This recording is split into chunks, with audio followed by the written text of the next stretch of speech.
Welcome to our series in breaking down Sun Salutations, where we look at each pose composing of a sun salute and we break it down into its important components. So in this video, we're going to be looking at downward dog, and I'm going to show you a quick way to start creating that body intelligence of where you are on your downward dog, and we're going to use this long dowel. So here we go. So ideally you would have a partner helping you out where they can really hold that dowel down and create a little bit of pressure onto your body and the dowel. But if you don't have a person there that can help you, it's fine, you can do it on your own. So place the dowel near a wall and then carefully go down into downward dog. So what I want to show you here is come into your best downward dog. If you have your heels lifted, that's fine. If your heels reach the ground, that's also fine.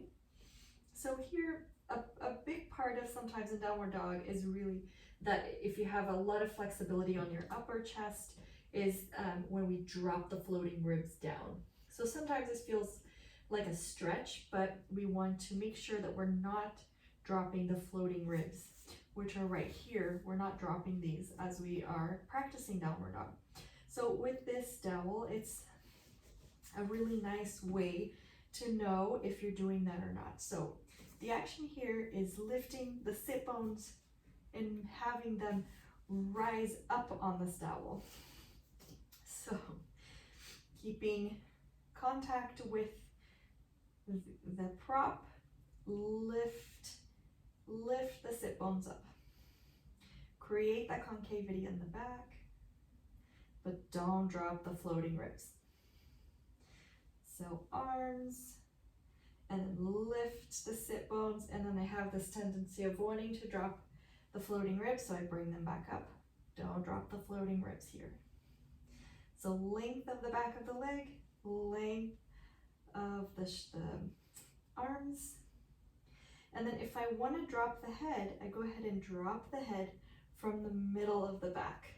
So instead of bending my neck, I have this feeling of dropping the head from the mid back there, from the middle of the shoulder blades.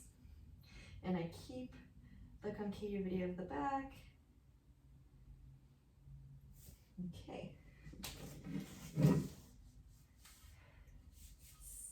All right, so downward dog can get quite interesting when you're working with a dowel and just learning where it is that that your ribs are in the process and how hard that you can push those sitting bones and the last bit of this little area, the last bit of your hamstring. You can really lengthen that and make that downward dog active. I hope this helps you and that you like this tip. See you on the next video.